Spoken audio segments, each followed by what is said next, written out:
Hi, my name is Alara Bowser and I'm 17 years old.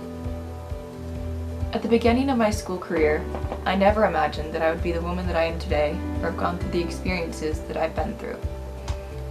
12 years later, I have become an aunt, a sister-in-law, started a YouTube channel, and discovered in depth what I dream of doing with my life.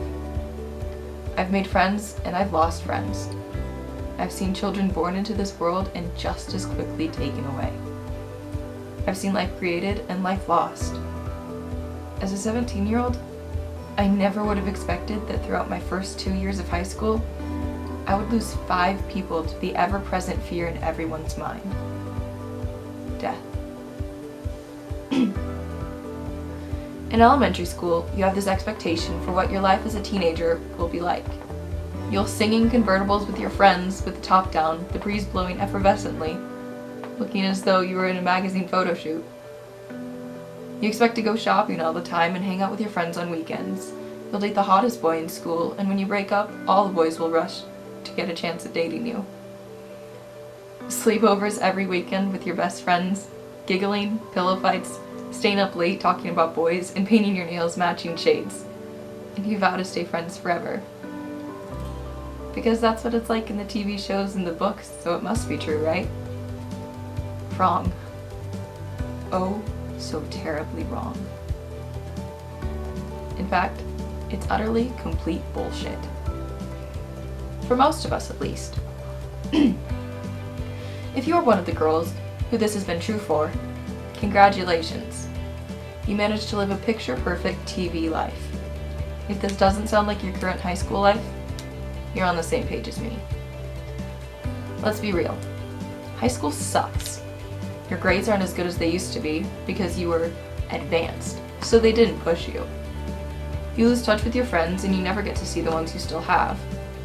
You end up being the odd one out, going through high school never dating anyone, let alone going on a date. It's really not all it's cracked up to be. The people are meaner and you have to guard your words. The words of others have longer lasting damage.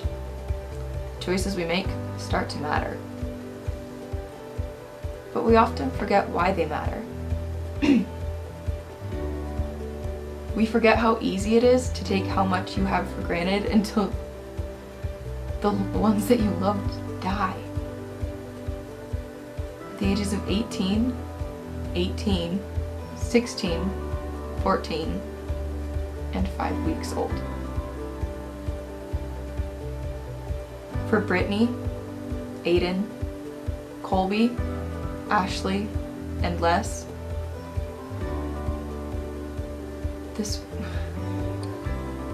they didn't know that they only had that short of amount of time. None of us did. It sucks. Sucks doesn't even begin to describe how awful it is. But I don't even know if there's a word in the English language that can describe how awful it is.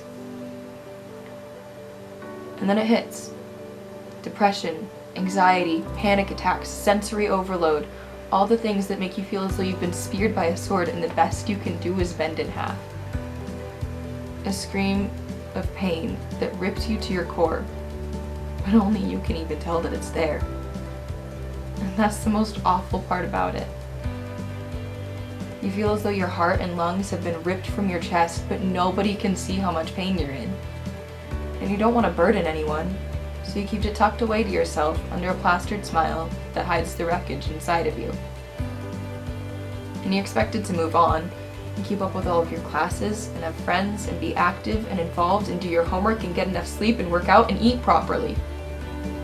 But all you see is the cold, lifeless body at the end of the aisle. Chest and head just barely taller than the edge of that ominous wooden box. Hair so soft that a baby would be jealous. Hands as cold as ice. But you continue holding them because maybe, just maybe, if you can make them warm enough, they won't really be gone.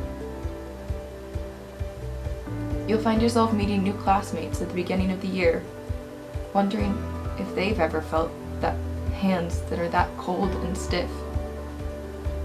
Wondering why you can't focus on the conversation and instead only feel the stiffness and cold of those hands in yours.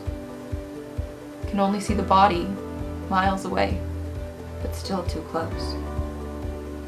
You want to be involved and interested, but you find yourself falling deeper and deeper into a pit of despair and confusion. Why do we live only to die?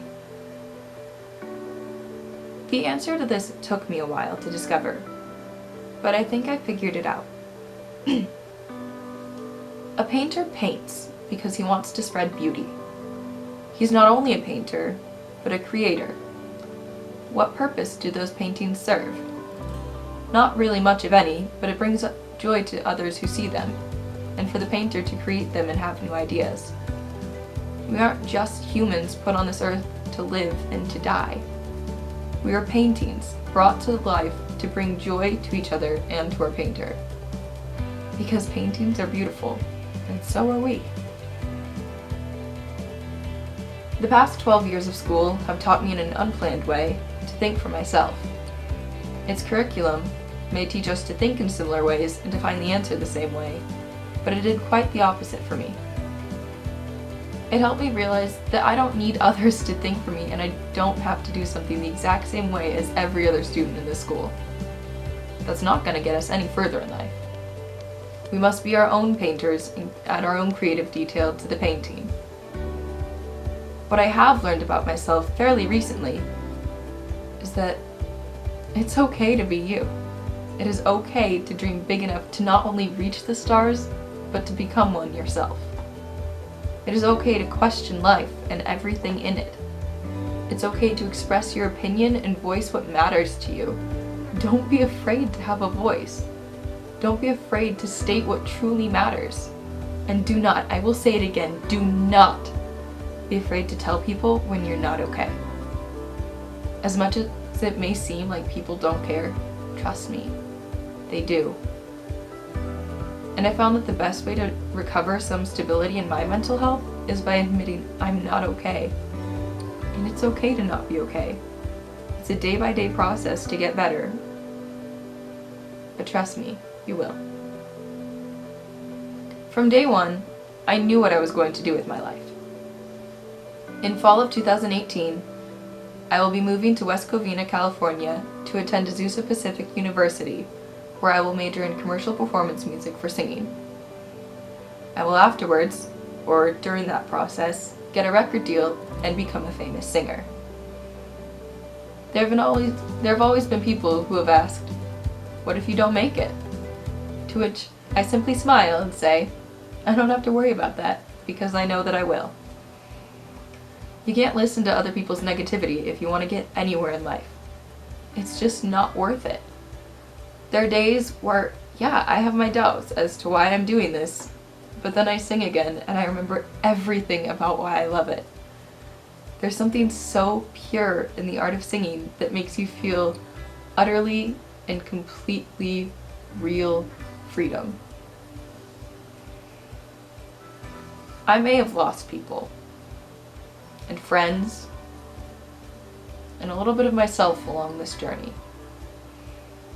But I've also gained the knowledge that I can do anything I put my mind to. My opinion matters, and that loving people openly for being who they are is simply the most wonderful thing a person can do. My voice matters, and so does yours. With everything, there comes a choice. I choose to pursue my dreams that some people might say are childish and impossible. I choose to speak out for the people that are just as deserving as I am. And I choose to be a friend to all who need it, and to be a fighter alongside everyone who is still not equal. What's your choice?